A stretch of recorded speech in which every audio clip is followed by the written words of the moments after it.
উদয়পুরের নেতাজি সুভাষ মহাবিদ্যালয়ে দীর্ঘদিন ধরে ছাত্রছাত্রীদের ভর্তি প্রক্রিয়া সহ বিভিন্ন প্রশাসনিক সমস্যা রয়েছে। এই সমস্ত সমস্যা সমূহ নিয়ে ইতিপূর্বে সংশ্লিষ্ট মহাবিদ্যালয়ের একাংশ ছাত্রছাত্রী সহ ছাত্র সংগঠন অখিল ভারতীয় বিদ্যার্থী পরিষদের পক্ষ থেকে বিভিন্ন পদক্ষেপ নজরে পড়েছিল। তবে এরপরেও সমস্যার সমাধান হয়নি। অবশেষে আজ ছাত্র সংগঠন সংশ্লিষ্ট কলেজে নিজেদের সভ্য সমর্থক এবং কলেজের অন্যান্য ছাত্রছাত্রীদেরকে সাথে নিয়ে মৌন আন্দোলন সংগঠিত করে। মোট ৫ দফা দাবিকে সামনে রেখে এই আন্দোলন কর্মসূচি যতক্ষণ পর্যন্ত না দাবিগুলো পূরণ হচ্ছে ততক্ষণ চলবে, এমনটাই দাবি করা হয়েছে সংগঠনের তরফ থেকে। নমস্কার, আজ অখিল ভারতীয় বিদ্যার্থী পরিষদ নেতাজি মহাবিদ্যালয় ইউনিটের এবিপি পক্ষ থেকে আমাদের আজ এই মৌন আন্দোলন।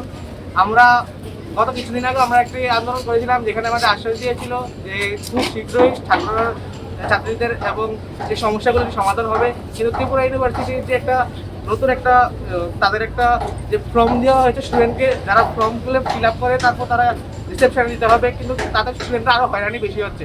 তো এই বিরুদ্ধে আমাদের আজকের এই মৌন আন্দোলন। আমরা এখানে বসে থাকবো এবং আমাদের যাতে দাবি পূরণ না হবে আমরা এখানে থাকবো। মূলত কটা দাবি নিয়ে আপনাদের আন্দোলন? আমাদের মূলত 4-5টা দাবি নিয়ে আন্দোলন, যেমন ফর্ম ফিল আপ, ছাত্রছাত্রীদের যে প্রেজেন্ট থাকা সত্ত্বেও অ্যাবসেন্ট, এবং তারা যে মার্ক প্রাপ্য কিন্তু প্রাপ্য সত্ত্বেও তাদের মার্ক দিয়ে দেওয়া হয়েছে। এরকম টোটাল 5টি দাবি নিয়ে আমাদের আজকের এই আন্দোলন। ফর্ম ফিল আপ থেকে শুরু করে পরীক্ষা সংক্রান্ত বিভিন্ন বিষয়কে কেন্দ্রীভূত করে ছাত্র সংগঠনের এই আন্দোলন ব্যাপক প্রতিক্রিয়া তৈরি করেছে। এখন দেখার বিষয় কলেজ কর্তৃপক্ষ তথা উচ্চশিক্ষা দপ্তর এই বিষয়ে কি ব্যবস্থা গ্রহণ করে। ফিউরো রিপোর্ট, নিউজ নাও।